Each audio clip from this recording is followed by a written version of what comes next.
A continuación será Margarita Pascual, psiquiatra responsable de la Unidad de Trastornos de la Conducta Alimentaria, quien nos hablará de la personalización del tratamiento, del equipo multidisciplinar, flexibilidad y decisión del paciente con trastorno de conducta alimentaria.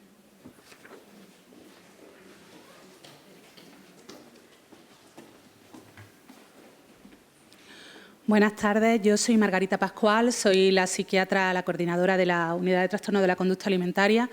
Lo primero, agradecer a la organización y, por supuesto, al hospital haber contado conmigo para esta presentación. Cuando me comentaron hacerlo, yo pregunté un poco en el equipo qué es lo que pensaban que nosotros estábamos haciendo como algo innovador, más allá del propio nacimiento de la Unidad de Trastornos de la Conducta Alimentaria, que era la primera en Andalucía. Y el equipo comentaba que, bueno, por un lado, el hecho de tener un equipo multidisciplinar que está muy coordinado, en el que todos podemos escuchar y opinar sobre lo que estamos haciendo. Por otro lado, el tema de la flexibilidad, el poder adaptarnos a cada paciente y poder dar a cada paciente lo que necesita en cada momento. Y por otro lado, el hecho de que la filosofía del equipo fuese incluir siempre al paciente en cada una de las decisiones, ¿no? Y que el paciente fuese quien realmente dirigiese de alguna forma su propio tratamiento, eran aspectos innovadores. Y todos ellos lo que llevaban al final era una personalización del tratamiento, ¿no? Que realmente llegase casi a una individualización. Os voy a hablar un poquito del nacimiento de la unidad, también de pues cada uno de estos factores que pensamos que influyen en la personalización del tratamiento. La implicación del paciente, la flexibilidad y el hecho de que tengamos un equipo multidisciplinar que nos permita hacer realmente un enfoque biopsicosocial de estos pacientes. Bueno, el nacimiento de la UTCA, que es la primera de Andalucía, surge también en una línea que hay en salud mental de hacer unidades específicas. Hay unidades específicas de ingreso para trastornos del espectro autista o para trastornos de personalidad. La base es la misma para todos, es que estos pacientes tienen unas características diferenciales que hace que precisen un tratamiento diferente y unos cuidados diferentes, tanto en el plano físico como en los aspectos psíquicos. Eso permite implementar terapias específicas para los trastornos alimentarios y también hacer una progresión de los aportes nutricionales o prescribir tratamientos para prevenir las complicaciones de la desnutrición, pero también permite diferentes cuidados a los que se pueden dar en una planta de medicina interna o en una planta de salud mental. Por ejemplo, la supervisión de la ingesta, preferiblemente en un contexto grupal, o el control de conductas purgativas y compensatorias, que se hace, por ejemplo, con el cierre de los baños, con la supervisión en el comedor terapéutico o con el acompañamiento constante del personal de enfermería. Y en muchas ocasiones también permite una separación del ambiente familiar que a veces es necesaria en estos pacientes. Voy demasiado.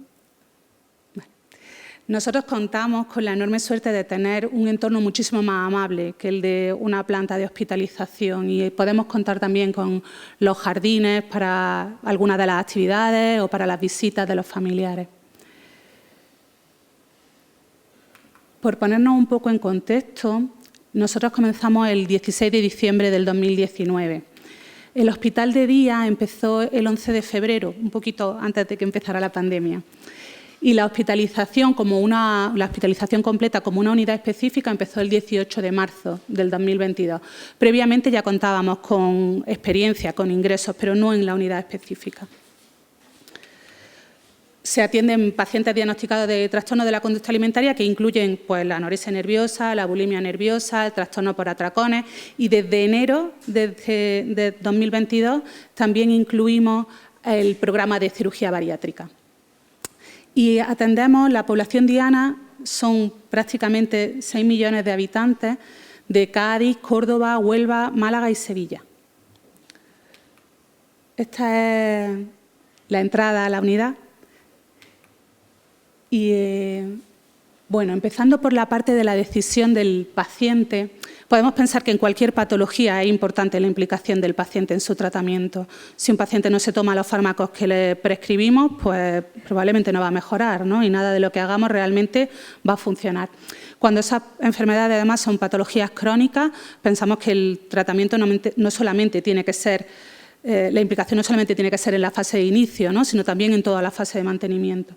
En el caso, además, de los trastornos alimentarios, si pensamos en la propia sintomatología de los trastornos, que incluyen comportamientos que aparentemente son voluntarios, como la restricción alimentaria o los vómitos autoprovocados, y el hecho de que haya una escasa conciencia de enfermedad, hace que sea imposible no hacer un tratamiento motivacional en el que el papel del paciente sea un papel activo, en el que sea el que dirige su propio tratamiento y en el que el paciente vaya descubriendo y vaya consiguiendo su propio proyecto vital, ¿no? Ahí es donde cualquier decisión que se toma en el equipo, al final se tiene que hacer también con el paciente, ¿no? Esta parte que hablábamos de tener el paciente a nuestro lado, de hacer una alianza terapéutica con él para que realmente eso pueda llevar a un buen puerto, ¿no? Eso nosotros lo llevamos a cabo, por ejemplo, pues con que los ingresos sean ingresos voluntarios y que sean programados con el paciente según la evolución. Que la unidad nuestra, a pesar de ser una unidad de salud mental, pues tiene las puertas abiertas. Los pacientes pueden entrar y salir sin problema, ¿no? Incluso que los pacientes puedan tomar decisiones acerca de aspectos que habitualmente no lo hacen, como su propia dieta o los alimentos que no toleran, o si se decide utilizar o no la sonda nasogástrica, o cuál es el objetivo final del peso. Estas son algunas de las fotos de las consultas externas. Y pasando, por ejemplo, al tema de la flexibilidad, pensamos que aquí lo importante es adaptar el tratamiento a las necesidades de cada paciente en cada fase del proceso, ¿no? Y poder variar también esas decisiones. Eso incluye respetar los tiempos del paciente, respetar sus circunstancias externas, respetar cuando necesitan más intensidad o menos y hacer que no sea el paciente el que se tiene que adaptar a nuestro programa y a cómo nosotros hacemos las cosas, sino que realmente somos nosotros los que nos adaptamos al paciente y a lo que él va necesitando. Para ello, pues, contamos fundamentalmente con 3 niveles de intensidad. Las consultas externas, el hospital de día, que tiene un horario de mañana y de tarde con 16 puestos diarios, y la hospitalización, que tiene 12 camas que se ampliarán a 16. Todo ello está en el mismo edificio y además comparte muchos de los profesionales, con lo cual la coordinación es mucho más fácil. Aquí tenemos una foto del comedor o de las salas de terapia. Dentro de las terapias contamos con muchas terapias individuales, pero también terapias grupales. Hay grupos de psicoterapia que tienen diferentes orientaciones. Eso permite que el paciente no tenga que adaptarse a la orientación del terapeuta, sino que realmente pueda escoger entre las distintas orientaciones y de esa forma encontrar lo que realmente le sirve a él, ¿no? Ahí tenemos, en los trastornos alimentarios no hay ninguna terapia que se haya demostrado claramente superior a las demás, pero sí se recomienda la terapia motivacional, la cognitivo-conductual o la terapia familiar. También tenemos grupos multifamiliares y grupos de padres, y grupos de terapia ocupacional, que incluyen aspectos más creativos o más corporales, grupos de trabajo social, que trabajan fundamentalmente habilidades sociales y proyectos vitales, grupos de enfermería y grupos lúdicos, que a veces también nos dan bastante información, aparte de ayudar a los pacientes.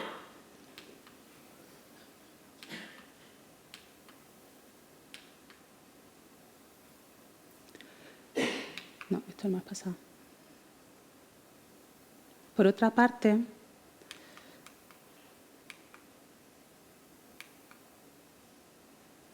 bueno, estas son fotos de la hospitalización. Contaríamos con un equipo multidisciplinar que, partiendo de un enfoque biopsicosocial, ¿no?, podemos suponer que en estas enfermedades en las que se combinan varios aspectos es importante tratar no solamente la etiología mental, sino también tratar cuáles son todas las complicaciones físicas y la manifestación orgánica del trastorno, pero también cuáles son las circunstancias sociales, ocupacionales, laborales de ese paciente, ¿no? El hecho de tener un equipo multidisciplinar lo que nos permite es poder abordar todos esos aspectos de forma simultánea. Nuestro equipo lo componen psiquiatras, psicólogos clínicos, endocrinos, enfermeras especialistas en salud mental, terapeutas ocupacionales, trabajadores sociales, enfermeras generalistas, una profesora, técnicos en nutrición y dietética, monitores ocupacionales, técnicos en cuidados auxiliares de enfermería y una auxiliar administrativa. Tenemos reuniones de coordinación diaria en cada uno de esos profesionales va dando también información sobre lo que observa en el paciente. De modo que el auxiliar puede contar qué es lo que ha visto en el comedor, o la enfermera cómo está relacionándose con el resto de los pacientes, o el psicólogo puede comentar pues, qué es lo que está pasando durante las horas de terapia y qué es lo que pensamos que se está moviendo ahí, ¿no? Esto permite que la observación y la información que tengamos de cada paciente es mucho más completa de la que tendríamos en una sola entrevista, en una consulta. Es como una observación de 360 grados, ¿no? Lo cual da un diagnóstico muchísimo más específico, pero también una posibilidad de propuesta desde diferentes ámbitos, ¿no? Que es mucho más completa. Esta aproximación global no impide que se mantenga una responsabilidad individual, porque cada profesional sabe cuáles son sus competencias, ¿no? Y va a ceñirse a ellas. Pero sí permite que el lenguaje de cada disciplina, que a veces es muy distinto, se vaya siendo más accesible para todos los que están alrededor, ¿no? Y que entonces sí que podamos plantear puntos de vista comunes y generar unos conocimientos, un área de conocimiento común. Por último, quería poneros también algunas fotos de nuestro equipo, que es nuestro mayor valor, sin duda, y, bueno, y daros las gracias por estar aquí.